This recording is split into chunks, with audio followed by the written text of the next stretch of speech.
What's up, Power fans and YouTube? It's your boy Nino, and I'm back with another Power video, Raising Kanan Season 3 Episode 1. In this video, I'll be talking about the key highlights in the first episode and the possibilities of seeing some similar events that happen in the original Power and Power Book 4 Force as well. And of course, if you are new to my channel, you are welcome. Kindly hit the subscribe button, like, share, leave your thoughts in the comment section below.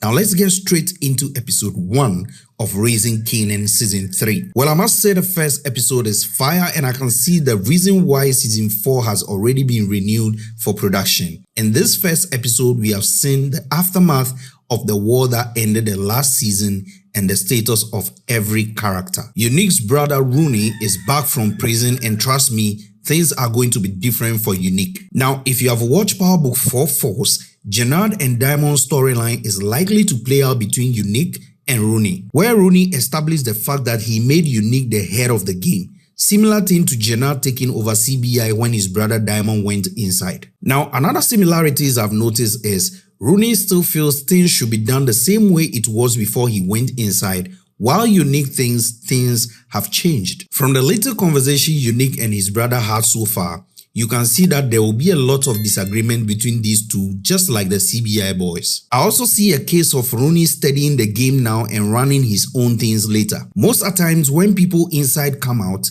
they like to take up from where they left off. They aim at knowing the connect, understanding the routines and the game leaders, then they start making dangerous moves. Kanan did it when he came out of prison in the original Power. Diamond did the same thing, and I think it won't be different with Ronnie. Let me know what you also think in the comment section below. Now, one thing to take note of is that Ronnie knows Raquel has been feeding off his little brother. If Ronnie wants to get Raquel, then he's going to get her through Kanan. And since Kanan is full of tantrums and wants to be on his own, I can see Ronnie having a weak link advantage through Kanan. But let me know what you also think about Ronnie and the possibility of him working with Kanan. Who knows, maybe he could be the mysterious breeze we all been waiting for. Now let's move on to one of the top highlights of the episode, which is Detective Burke. I can tell you that she had it coming. She had it coming. She earned her death. Any Power fan should know by now that any individual running some kind of dangerous investigation on some of the major characters will only end up with a bullet. Greg Knox was doing the same thing Burke did and got killed by his own colleague, just like Howard ended her.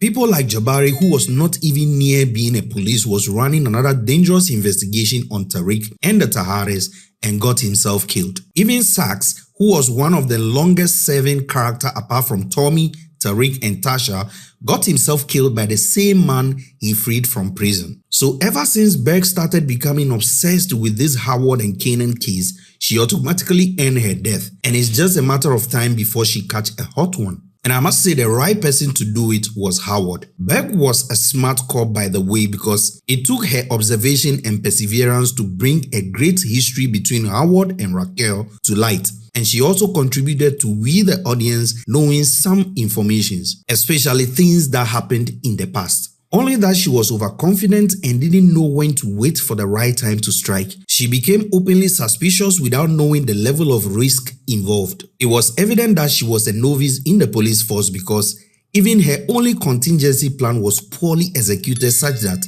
Howard has cleaned up so well and she can only be reported that she has committed suicide. And it was a perfect moment for Howard to go dark, and killing his former partner should be the beginning point of him exhibiting more dark and ruthless side of him. Now, if Howard doesn't destroy the recording immediately, that will become a problem for him one day.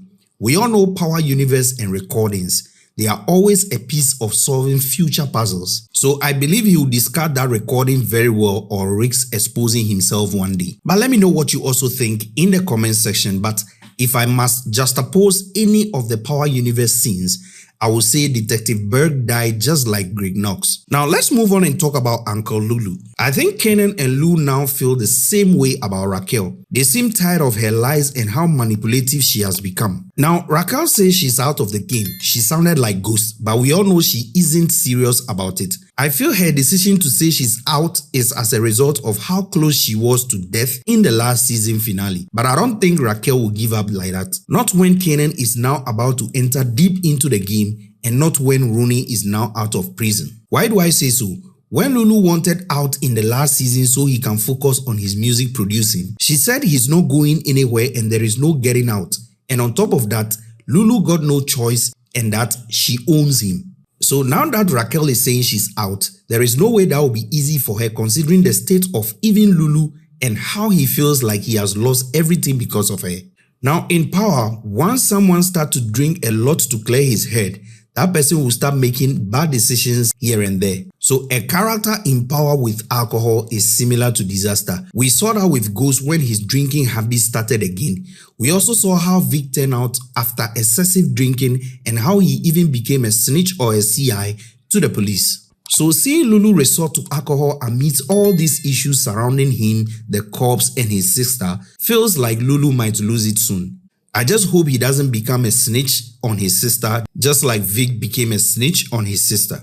And I won't be surprised it will be the first Thomas to go down. You realize that he has started confessing old deeds from killing Dee-Wees and the fact that Scrap was no snitch and so forth. So let's keep one thing in mind, that alcohol in Power ends up in a mess or grave. Let me know what you also think in the comment section below. If I left something out or you want me to touch on another topic in my next video, let me know in the comment section. If you like this video, don't forget to hit the subscribe button, like, share, most importantly, leave your thoughts, your comments, your theories in the comment section below.